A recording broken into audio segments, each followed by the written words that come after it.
முருகான்னு சொல்லவும். ஏன் உன்னை சோதிக்கிறான் அப்படின்னா நிரூபிக்கதான்.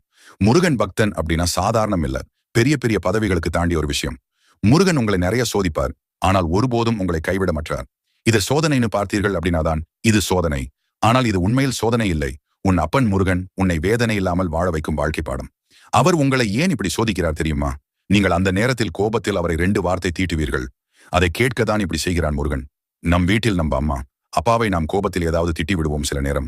ஆனால் நம்ம அம்மா நம்மை வேண்டாம் என்றோ இல்லை நம்மிடம் பேசாமலோ போவதில்லை.